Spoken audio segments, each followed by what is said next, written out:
السيدة فاطمة الزهراء تبشر مجتبى خامنئي بالنصر.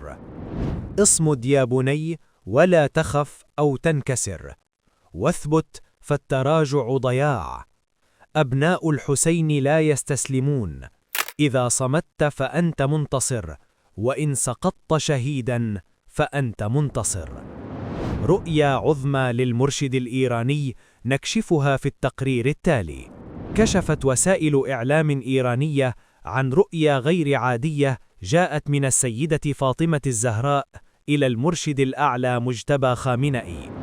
يقال إن السيد مجتبى كان يعيش واحدة من أصعب لحظاته الشخصية بعد خسارة أبيه وفقدان زوجته، مع ثقل المسؤولية وصعوبة الخيارات في ظل الهجوم الأمريكي الإسرائيلي الكبير. وفي قلب هذا الصمت والحزن ملأ النور المكان، ثم ظهرت السيدة فاطمة الزهراء. لم تتحدث سيدة نساء العالمين فورا، بل اقتربت وكأنها تعرف ما بداخل ابنها مجتبى، ثم قالت بصوت هادئ لكنه يحمل كل معاني الألم والرحمة: يا بني، إني أشعر بما أنت فيه. لقد عرفت الفقد وذقت الحزن، ورأيت كيف يكون الألم حين يشتد ولا يحتمل، لكن لا تجعل الحزن يسقطك، بل اجعله سببا لثباتك. رفع مجتبى خامنئي رأسه وعيناه ممتلئتان بالدموع، وقال: يا بنت رسول الله، إنها أمانة ثقيلة، والطريق طويل وصعب، وأخشى أن أضعف. اقتربت السيدة فاطمة أكثر، وكان ردها حاسما لكنه مملوء بالاحتواء: اثبت مهما اجتدت العاصفة، ولا تفاوض من موقع ضعف، ولا تمنح خصمك ما لم ينتزعه. الضعف ليس أن تشعر بالألم، بل أن تستسلم له. ثم جاءت أولى الوصايا: لا تتراجع أبدا، الصمود هو رسالتك الآن، وهو طريقك الوحيد. ثم وصية ثانية بنبرة أقوى: اثبت فإن الله مع الصابرين.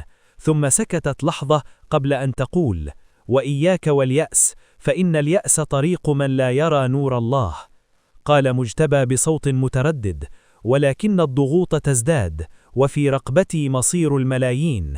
هنا تغير المشهد، وأمسكت السيدة فاطمة بيده وقالت: الصمود أن تبقى واقفا رغم العواصف. إن تركت موقعك ضاع كل شيء، وإن ثبت كتب لك ما لا تراه الآن. بعدها سادت لحظة صمت، ثم جاءت المواساة الأعمق: أبوك لم يذهب هدرا، وزوجتك ليست غائبة عن رحمة الله، وكل ألم تمر به هو شاهد لك لا عليك. هنا الدموع انهمرت أكثر، لكنها ليست دموع ضعف، بل دموع ثبات. قال مجتبى: أعدك أن لا أتراجع، أعدك أن أصمد مهما كان الثمن، وستبقى الجمهورية الإسلامية مهما حدث، ولن ينتصر يزيد على أحفاد الحسين أبدا.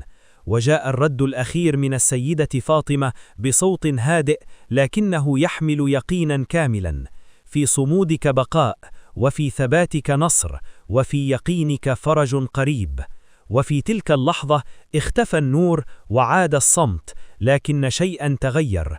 لم يعد الحزن كما كان، ولم يعد الخوف كما كان، وبقيت فقط رسالة واحدة: لا طريق إلا الصمود، ولا خيار إلا الثبات.